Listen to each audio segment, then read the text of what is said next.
Hello friends, welcome back to pharmacy back solution. आज हम बात करेंगे B pharma first semester pharmaceutics first के इम्पोर्टेंट क्वेश्चंस की। ठीक है, जिसका एग्ज़ाम 28 को है। तो हम स्टार्ट करते हैं। फर्स्ट क्वेश्चन का first part, define posology, explain the factors affecting posology. तो पोजोलॉजी क्या है और क्या क्या फैक्टर्स हैं जो उसे अफेक्ट करते हैं, वो लिखने हैं। ठीक है, बहुत ज़्यादा इंपॉर्टेंट हो जाता है ये वाला पार्ट इसका। ठीक। Second, B part, calculate the dose for child of age 11 months if the adult dose is 100 mg per day. है ना, हमें कैलकुलेट करनी है चाइल्ड के लिए डोज जो कि 11 साल का है, सॉरी 11 मंथ का है, महीनों का है। ठीक है, इफ़ द एडल्ट डोज, अगर एडल्ट डोज कितनी है 100 mg है पर डे के हिसाब से, तो 11 मंथ के बच्चे के लिए क्या डोज देनी होगी पर डे के हिसाब से ये बताना है। ये क्वेश्चन आ भी सकता है, बहुत रेयरली पूछा जाता है। ठीक है, देखना चाहें तो आप देख लेना बी पार्ट इसका। ठीक। अब देखते हैं second question, define prescription. Prescription क्या है ना। डिस्कस इट्स पार्ट्स, इसके पार्ट्स के बारे में बताना है विद सुइटेबल एग्जाम्पल, और इसका सैम्पल के साथ। ठीक है, जिस तरह से होता है वो बनाकर आना, नीट एंड क्लीन होना चाहिए बिल्कुल। ठीक है, ये आएगा ही आएगा 100%। ठीक है, बहुत ज़्यादा इंपॉर्टेंट क्वेश्चन, 100% आएगा ये। और क्या बतानी है इसमें, कॉमन एरर्स बतानी है जो प्रिस्क्रिप्शन में हम करते हैं। ठीक है। बी क्वेश्चन, मतलब बी पार्ट इसका, एक्सप्लेन सॉलिबिलिटी एनहेंसमेंट टेक्निक्स। है ना, सॉलिबिलिटी एनहेंसमेंट टेक्निक्स बतानी है हमें, यानी जिनकी वजह से सॉलिबिलिटी बढ़ती है, वो वाली टेक्निक्स एक्सप्लेन करनी है यहाँ पर। ठीक है, ये भी आ सकता है, इम्पोर्टेंट है, लेकिन ये बहुत ज़्यादा इम्पोर्टेंट है। ठीक है, इसे मत छोड़ना। अब थर्ड क्वेश्चन की बात करते हैं। A part, write a detail note on history of pharmacy profession in India in relation to pharmacy education. ठीक है, तो हमें हिस्ट्री बतानी है फार्मेसी प्रोफेशन की इंडिया में, किसके रिलेशन में, फार्मेसी एजुकेशन के रिलेशन में। ठीक है, तो ये बहुत बार आया है, लगभग 3 बार आया है क्वेश्चन आपका, तो इम्पोर्टेंट हो जाता है। इस बार भी आने के चांसेस हैं इसके।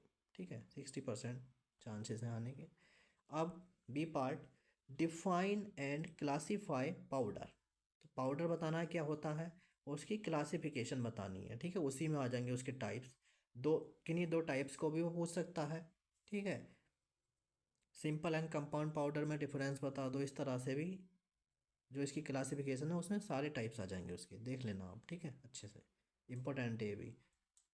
अब next fourth question, define the term incompatibility.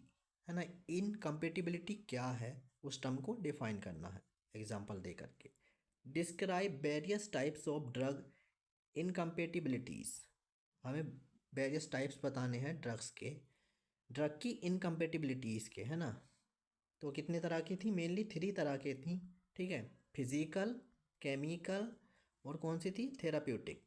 तो जो फिजिकल वाली है वो ज़्यादातर पूछी जाती है। ठीक है, मेन है, अगर सारी ना कर सकें आप तो फिजिकल वाली कर लेना। ठीक है, उसी को बड़ा करके उस एग्जाम्पल के साथ लिख देना, लेकिन अच्छा होगा आप सभी करो। ठीक है, एग्जाम्पल के साथ। ये क्वेश्चन बहुत ज़रूरी है, ये 100%, ये भी दूसरा क्वेश्चन है जो पूछा जाता ही जाता है। ठीक। अब देखते हैं fifth question, A part, what are suppositories. Suppositories क्या हैं, discuss the various types of bases. है ना, उनके बेसिस के टाइप्स बताने हैं। Methods of preparation of suppositories, और जो मेथड्स बताने हैं जिनसे हम सपोजिटरीज को प्रिपेयर कर सकते हैं। ठीक है, बहुत अच्छा क्वेश्चन है ये, आता ही आता है। ठीक है। अब B part, define flocculated and deflocculated suspension. ये शॉर्ट नोट में पूछ लेता है, फ्लैकुलेटेड और डीफ्लैकुलेटेड, या इनमें डिफरेंस पूछ लेगा। ठीक है, या सस्पेंशन की डेफिनेशन पूछ करके इन दोनों को पूछ लेगा। ठीक है, कैसे भी पूछ सकता है वो। सिक्स क्वेश्चन की बात करें ए पार्ट की, तो एक्सप्लेन द मैकेनिज्म इन्वॉल्व।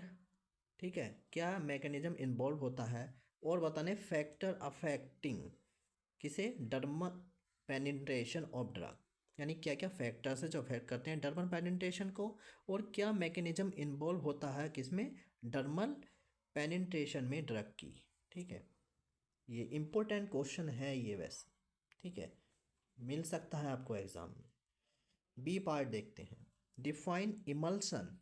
ये तो मिलता ही मिलता है, ठीक है, कैसे भी आए, या डिफाइन इमल्शन करवाए हैं, या फिर उसकी stability problem, methods to overcome these problems of emulsion. ठीक है, तो ये तो आएगा ही आएगा आपका, इमल्शन क्या है, उसकी स्टेबिलिटी प्रॉब्लम्स क्या हैं, ठीक है, क्या क्या मेथड्स हैं, ठीक है, जिनसे कि उनकी जो स्टेबिलिटी प्रॉब्लम्स हैं उन्हें सही कर सकते हैं। ये बहुत अच्छा क्वेश्चन है, आएगा ज़रूर ही। ठीक है, अब seventh, short note on any two. किसी भी टू पर, यानी किसी भी दो टॉपिक्स पर शॉर्ट नोट लिखना। ठीक है, तो यूटैक्टिक मिक्सचर बहुत ज़्यादा इंपॉर्टेंट है, बहुत बार रिपीट हुआ है आपका। ठीक है, देख लेना, इसे इंपॉर्टेंट है ये। एवेल्यूएशन ऑफ सपोजिटरीज, ये भी इंपॉर्टेंट टॉपिक है, कैसे एवेल्यूएशन होता है सपोजिटरीज का। ठीक है, और एलिक्जर्स एंड लिनीमेंट। ठीक है, एलिक्जर्स एंड लिनीमेंट की जगह और कुछ भी आ सकता है, जैसे ऑइंटमेंट पूछ लिया, है ना, ऑइंटमेंट इंपॉर्टेंट है। ठीक, और माउथ पेंट पूछ लिया, क्या, माउथ पेंट। ठीक है, अब D part, excipients used in liquid doses form, है ना, क्या क्या एक्सीपियंट्स हैं जो यूज होते हैं लिक्विड डोजेस फॉर्म में, ये तो पता होना चाहिए आपको। ठीक है, जनरल क्वेश्चन है। या फिर किसमें, सेमी सॉलिड डोजेस फॉर्म में, सेमी सॉलिड डोजेस फॉर्म में। ठीक है, ये पूछ सकता हूँ। ये थे हमारे इंपॉर्टेंट क्वेश्चन फ्रेंड्स, सही से देख कर जाना, मैंने जो हाईलाइट किए केवल उन्हें ही पढ़कर मत जाना। ठीक है, अगर पास अच्छे से अच्छे मार्क्स लाने हैं आपको, पास तो हो ही जाओगे आप खैर, तो आप सभी को पढ़कर जाना जैसा कि मैंने समझाया वीडियो में। ठीक है, मिलते हैं नेक्स्ट वीडियो में, तब तक के लिए टाटा बाय।